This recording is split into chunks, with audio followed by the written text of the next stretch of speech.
अक्सर हम युवावस्था में अट्रैक्शन को प्यार समझ लेते हैं। आज की हमारी कहानी उसी पर बेस्ड है। ये कहानी है दिल्ली पब्लिक स्कूल के 4 दोस्तों की, आकाश, हिमांशु, हिमांशी और काव्या की। वैसे तो चारों हमेशा अपनी खुशी, गम सब कुछ शेयर करते थे, पर युवावस्था ऐसी उम्र है जिसमें बच्चों को अपने परिवार में दुनिया भर की बुराई दिखती है और दोस्तों में अच्छाई। कुछ हंसकर 2 मीठे बातें कर ले तो उसको पसंद करने लगते हैं। ऐसा ही कुछ हुआ हिमांशी और हिमांशु के साथ। एक दूसरे का होमवर्क करवाते हुए, पढ़ाई में मदद करते हुए वो दोनों कब एक दूसरे को पसंद करने लगे उन्हें पता भी नहीं चला और आंखों ही आंखों में प्यार का इजहार भी हो गया। पर इस बात से अनजान आकाश और काव्या भी उन दोनों के लिए फीलिंग्स रखते थे। फिर एक दिन आखिर हिमांशु ने ठान ही लिया कि वो अपने दिल की बात हिमांशी को बताकर रहेगा। इसलिए क्लास खत्म होने के बाद जब सब चले जाते हैं वो दोनों वहीं रह जाते हैं। तब हिमांशु हिमांशी से कहता है, हिमांशी, मैं बहुत दिनों से तुमसे एक बात कहना चाहता हूँ। बोलो हिमांशु, क्या बात है? हम दोनों बचपन के दोस्त हैं और मैं तुम्हें पसंद भी करता हूँ, तो क्या तुम मेरी गर्लफ्रेंड बनोगी? बिना बोले भी इतने दिनों में हम दोनों ने बहुत कुछ बोल दिया था। फिर भी अगर तुम पूछ रहे हो तो मैं तुम्हें आंसर दे देती हूँ। इतना कहकर हिमांशी बहुत तेज हंसने लगती है। तब हिमांशु फिर से उससे कहता है, तुम हंस क्यों रही हो? क्या तुमको ये सब मजाक लग रहा है? अरे नहीं, अच्छा ठीक है। हाँ, मैं भी तुम्हें पसंद करती हूँ और तुम्हारी गर्लफ्रेंड बनना चाहती हूँ। इतना सुनकर हिमांशु बहुत खुश हो जाता है और वो दोनों एक दूसरे को गले लगा लेते हैं।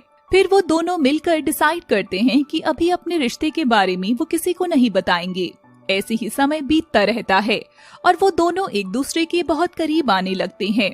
फिर एक दिन स्कूल खत्म होने के बाद हिमांशु और हिमांशी सबकी नजरों से छुपकर क्लासरूम में चले जाते हैं और वहां जाकर एक दूसरे को गले लगाते हैं और धीरे धीरे अपनी सारी हदें पार कर देते हैं।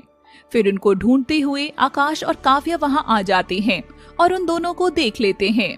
उन दोनों को साथ देखकर आकाश और काव्या का दिल बहुत बुरे तरीके से टूट जाता है और दोनों मिलकर एक प्लान बनाते हैं। काव्या, मैं जानता हूँ कि तुम भी हिमांशु को बहुत पसंद करती हो। अगर तुम मेरा साथ दोगी तो तुम्हें तुम्हारा प्यार मिल जाएगा और मुझे मेरा प्यार। ऐसा कैसे हो सकता है आकाश? वो दोनों एक दूसरे से प्यार करते हैं तो फिर हमें हमारा प्यार कैसे मिलेगा? बस तुम मेरा साथ देती जाओ और आगे आगे देखो होता है क्या। और मैं तुमसे वादा करता हूँ कि तुम्हें तुम्हारा प्यार जरूर मिलेगा। जैसा आकाश ने सोचा था उसने बिल्कुल वैसा ही करना शुरू किया। धीरे धीरे उसने हिमांशु और हिमांशी के बीच में गलतफहमी पैदा करनी शुरू कर दी। एक दिन हिमांशु हिमांशी का इंतजार कर रहा था। तभी आकाश वहां आकर कहता है, क्या हुआ हिमांशु, किसका इंतजार कर रहा है? कुछ नहीं यार, बस वो हिमांशी का इंतजार कर रहा हूँ। पर मैंने तो उसे हमारे क्लास के राजीव के साथ बाइक पर जाते हुए देखा। ये क्या बोल रहे हो तुम? शायद तुम्हें कुछ गलतफहमी हुई होगी। नहीं यार, मैं अपनी बचपन की दोस्त को बहुत अच्छे से पहचान सकता हूँ। ये कोई नई बात नहीं है।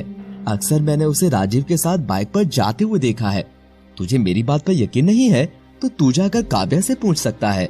फिर हिमांशु काव्या के पास जाता है और उससे पूछता है कि उसने भी हिमांशु को यही बताया कि उसने राजीव के साथ हिमांशी को अक्सर बाइक पे जाते हुए देखा है। हिमांशु तुरंत आंख बबूला होकर हिमांशी को कॉल करता है और उससे कहता है, कहाँ हो तुम?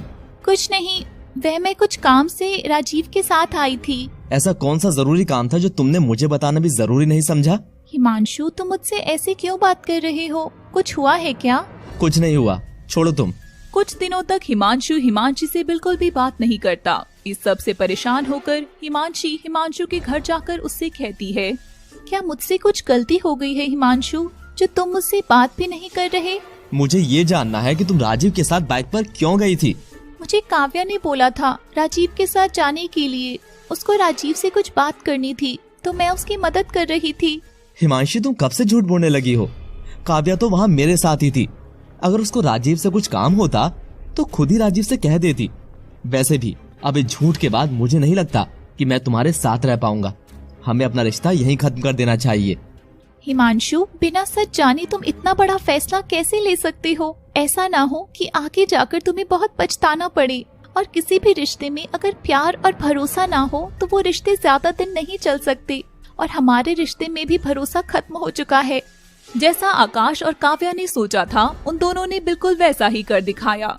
हिमांशु और हिमांशी को एक दूसरे से बिल्कुल अलग कर दिया। पर उस सब के बावजूद भी वह दोनों खुश नहीं थे। उन दोनों को इस बात का एहसास ही नहीं था कि हिमांशु और हिमांशी को अलग करने के चक्कर में कब वह दोनों एक दूसरे के करीब आ गए। फिर आकाश काव्या से कहता है, यार काव्या, हमने हिमांशु और हिमांशी के साथ बहुत गलत किया है। हमें अपने प्यार का एहसास तो हो गया, पर हमने उन दोनों को अलग कर दिया। तुम सही बोल रही हो आकाश, हमें अब अपनी गलती सही करनी होगी। अगले दिन आकाश और काव्या हिमांशु हिमांशी के पास जाकर सब सच बता देते हैं कि कैसे उन लोगों ने अपने अट्रैक्शन को प्यार समझ लिया और उस प्यार को पाने के लिए उन दोनों के बीच में गलतफहमी पैदा कर दी। पहले तो हिमांशु और हिमांशी उन दोनों पर बहुत गुस्सा करते हैं। तुम दोनों के बचपने के चक्कर में हम दोनों पर कितना कुछ गुजरा है, तुम दोनों को एहसास भी नहीं होगा। पर तुमसे भी क्या बोलूं, जब मैं खुद ही अपने प्यार पर भरोसा नहीं कर पाया। मेरा प्यार इतना कमजोर था कि हवा के छोटे से झोंके से बिखर गया। यार, इसमें तेरी कोई गलती नहीं है, सब हमारी गलती है। हो सके तो हमें माफ कर दे प्लीज। यार, तुम दोनों जाओ यहाँ से। नहीं, हम कहीं नहीं जाएंगे। गलती की है तो अब उसको सुधारेंगे भी हम। प्लीज, तुम दोनों भी जानते हो कि तुम दोनों एक दूसरे से कितना प्यार करते हो। इतने दिन से अलग हो पर तब भी एक दूसरे की परवाह करते हो। कोई तुम दोनों के खिलाफ कुछ गलत बोल दे तो उसको सुना देते हो। तो अपने प्यार को एक चांस और दो। बहुत सोचने के बाद उन दोनों को एहसास होता है कि प्यार इंसान से कुछ भी करवा सकता है, इसलिए वो उन दोनों को माफ कर देते हैं।